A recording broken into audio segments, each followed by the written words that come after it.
Hello students, हम पढ़ रहे हैं चैप्टर 7 ट्रायंगल्स और ये है उसका लेक्चर नंबर 3। आज हम यहाँ पर एक्सरसाइज 7.1 इसके जो क्वेश्चंस हैं उनको यहाँ पर सॉल्व करने वाले हैं। तो चलिए स्टार्ट करते हैं क्वेश्चन नंबर 1 से। क्वेश्चन नंबर 1 में कहा गया है in quadrilateral ACBD AC is equal to AD and AB bisects angle A show that triangle ABC and triangle ABD are congruents. ठीक है, और हमें ये भी बताना है कि BC और BD इनके बारे में हम क्या कह सकते हैं।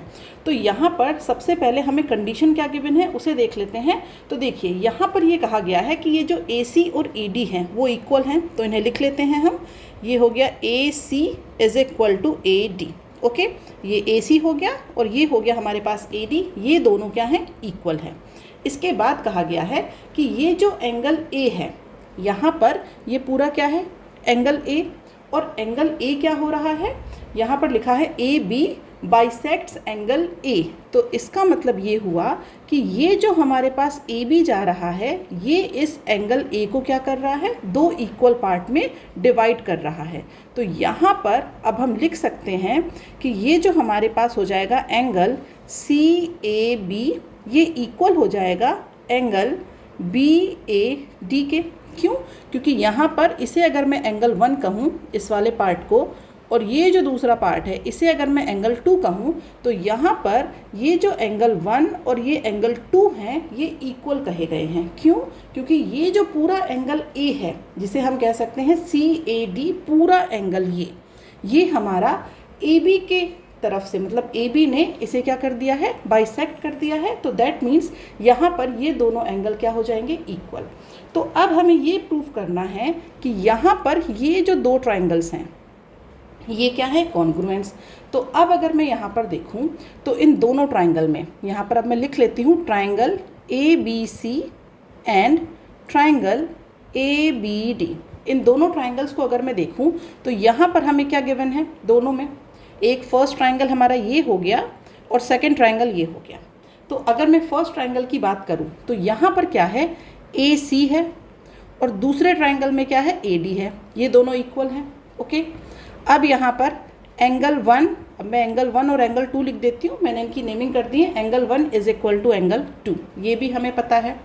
थर्ड जो चीज़ है वो ये है कि दोनों ट्राइंगल में ही AB क्या है, कॉमन है। तो यहाँ पर एक साइड और है जो दोनों में ही क्या है, इक्वल है। AB is equal to AB। इसका मतलब अब हम यहाँ पर लिख सकते हैं साइड एंगल साइड, SAS, इसे हम कहते हैं साइड एंगल साइड। तो ये हमारी फर्स्ट साइड, ये हमारा एक एंगल हो गया और ये हो गया हमारा थर्ड, फिर से साइड। तो फर्स्ट सेकेंड थर्ड कैसे कहेंगे आप इसे, साइड एंगल साइड। ठीक है, तो साइड एंगल साइड सिमिलैरिटी से हम कह सकते हैं, मतलब इसकी हेल्प से by SAS side angle side similarity we can say that triangle ABC is congruent to triangle ABD।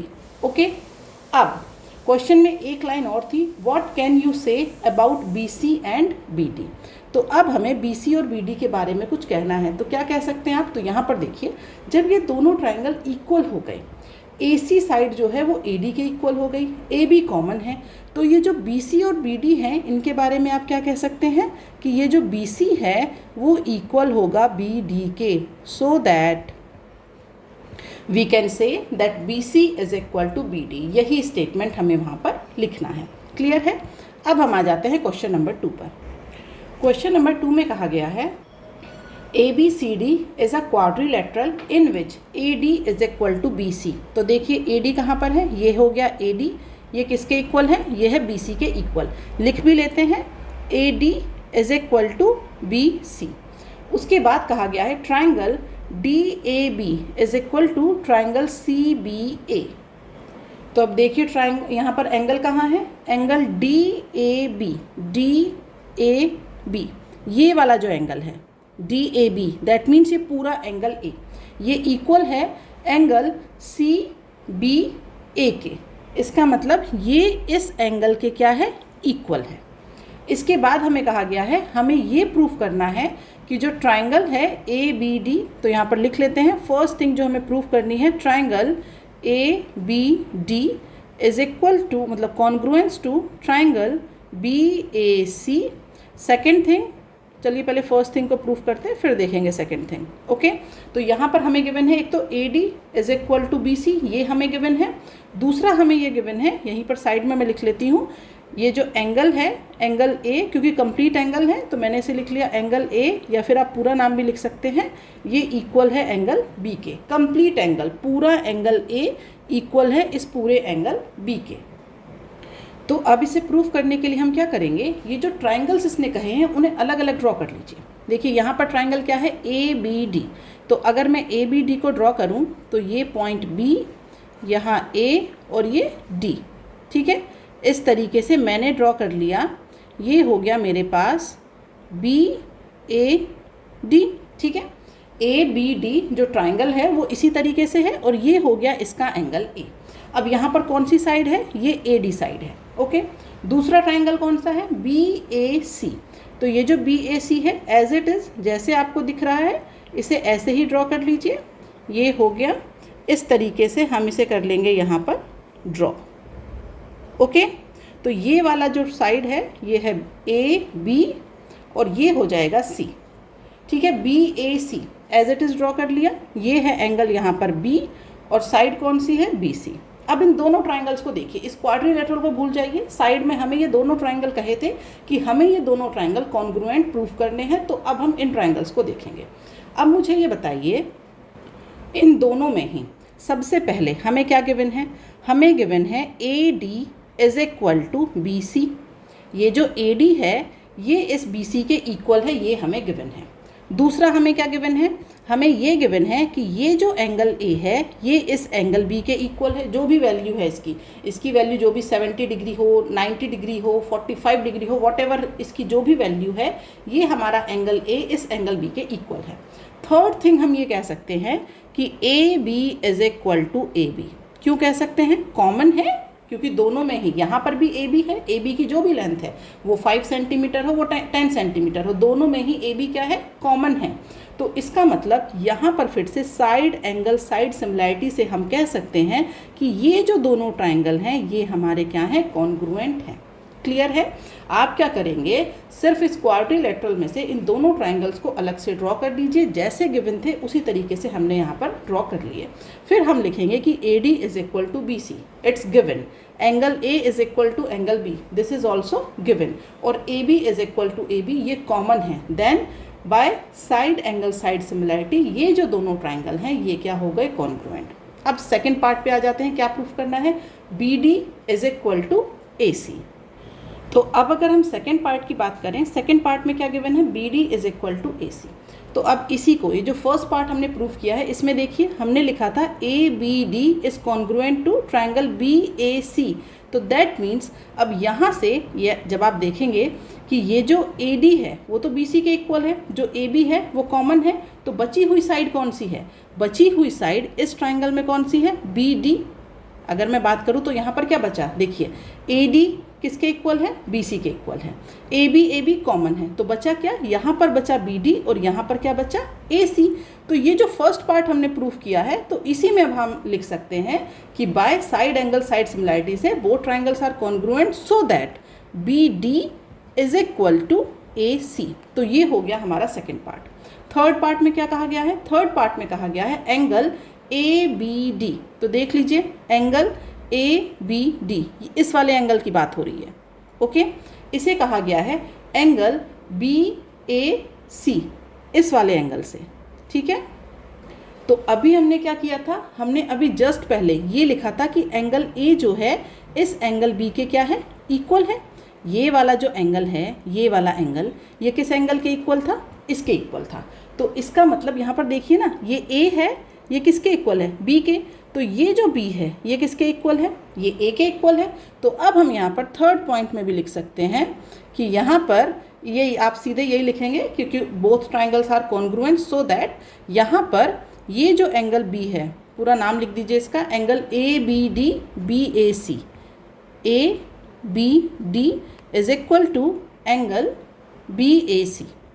Okay, क्योंकि यहाँ पर हम क्या करते हैं कि ये जो लिखने का जो तरीका होता है वो बिल्कुल उसी तरीके से लिखते हैं। पहले हमने ए लिखा था, ए किसके इक्वल था, बी के, तो यहाँ पर गिवन भी था कि एंगल ए एंगल बी के इक्वल है। फिर ये जो दूसरा एंगल बी है वो किसके इक्वल होगा, वो एंगल ए के इक्वल होगा। ओके, अब हम आ जाते हैं नेक्स्ट क्वेश्चन, क्वेश्चन नंबर 3 पर। क्वेश्चन नंबर 3 में कहा गया है A D and B C are perpendiculars to a line segment A B. मतलब यहाँ पर ये जो है ना ए डी और ये है बी सी, ये हमारे क्या है, परपेंडिकुलर है इस लाइन सेगमेंट ए बी के। ओके, इसके बाद कहा गया है show that C D bisects A B. मतलब ये जो सी डी हमने ड्रॉ किया है ये इस ए बी को 2 इक्वल पार्ट में डिवाइड कर रहा है। हमें प्रूफ करना है कि ये जो ओ ए है ये किसके इक्वल है, ओ बी के। अब इसे प्रूफ करने के लिए हम क्या करेंगे, हम यहाँ पर हेल्प लेंगे कॉन्ग्रुएंस वाले रूल की। अब हम क्या करेंगे, तो यहाँ पर देखिए हमें गिवन है कि ये जो एंगल बी है और ये जो एंगल ए है ये कितने हैं, 90 डिग्री, ये हमें गिवन है। ओके, हमें कहा गया ना कि ये परपेंडिकुलर है, A D and B C are perpendicular to a line segment. Okay, तो इसका मतलब ये हुआ कि जब ये जो बी सी है और ये ए डी है ये मिलकर के जब ए बी के साथ 90 डिग्री का एंगल बना रहे हैं तो हम यहाँ पर लिख सकते हैं so that A D parallel to B C. Parallel होंगी ये, तभी ये दोनों आपस में मिलकर के इस तरीके से 90 डिग्री का एंगल बना रही हैं। अब अगर मैं बात करूं triangle O B C and triangle O A D की, इन दोनों ट्रायंगल को देखिए, ये है ट्रायंगल 1 और ये है ट्रायंगल 2। दोनों ट्रायंगल्स में अब आप देखिए यहाँ पर, तो ये देखिए मैं यहाँ पर लिख सकती हूँ कि ये जो एंगल बी है ये किसके इक्वल है, एंगल ए के इक्वल है और 90 डिग्री है, ये मुझे गिवन है।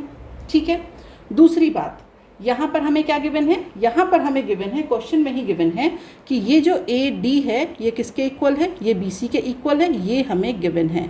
ओके, थर्ड थिंग यहाँ पर अब आप, क्योंकि ये जो ए डी और बी सी है ये पैरेलल है, तो यहाँ पर ये जो एंगल सी है ये किसके इक्वल हो जाएगा, एंगल डी के इक्वल हो जाएगा। ओके, तो अब आप यहाँ पर लिख सकते हैं कि जो एंगल सी है वो किसके इक्वल है, एंगल डी के इक्वल है। ओके, या फिर आप ये लिख सकते हैं, या तो ये लिखिए, या फिर आप क्या लिख सकते हैं, ये जो एंगल है इसे मैं एंगल 1 दे देती हूँ, इसे मैं एंगल 2 नाम दे देती हूँ। ओके, या फिर ये जो एंगल 1 है ये किसके इक्वल है, एंगल 2 के इक्वल है, वर्टिकली अपोजिट एंगल है। तो इन दोनों में से आप किसी को भी ले लीजिए, किसी भी एक को लिखना है। तो ये एंगल साइड एंगल, इस सिमिलैरिटी से, कौन सी सिमिलैरिटी हो गई, एंगल साइड एंगल, इस सिमिलैरिटी से जो ये हमारे ट्रायंगल है, ट्रायंगल ओ बी सी, ये कॉन्ग्रुएंट हो गया ट्रायंगल ओ ए डी के। और अगर ऐसा हुआ तो इसका मतलब ये है कि ये जो ओ ए है ये किसके इक्वल हो जाएगा, O A is equal to O B. इसकी हेल्प से, क्योंकि ये कॉन्ग्रुएंट है, तो that means O A is equal to O B. और अगर ओ ए ओ बी इक्वल है तो फिर आप लिख सकते हैं ये तभी पॉसिबल है, it's only possible when A B is bisected by C D. क्या लिखना था हमें, show that C D bisects A B. It's only possible when C D bisect A B, तभी O A is equal to O B होगा, ये तभी possible है। ठीक है, तो यहाँ पर फिर आप स्टेटमेंट दे सकते हैं it's only possible when C D bisect A B. Clear है, तो आज मैंने 3 क्वेश्चन सॉल्व कराए हैं। नेक्स्ट क्लास में हम जो बाकी के क्वेश्चन हैं वो वहाँ पर देखेंगे। वीडियो पसंद आया हो तो इसे लाइक करिएगा और अपने दोस्तों के साथ शेयर करिएगा। और कोई भी डाउट हो तो आप मुझे कमेंट बॉक्स में लिख करके बता सकते हैं। नेक्स्ट क्लास में आपके डाउट को सॉल्व किया जाएगा। तो मिलते हैं अगली क्लास में। आज के लिए बाय बाय स्टूडेंट्स।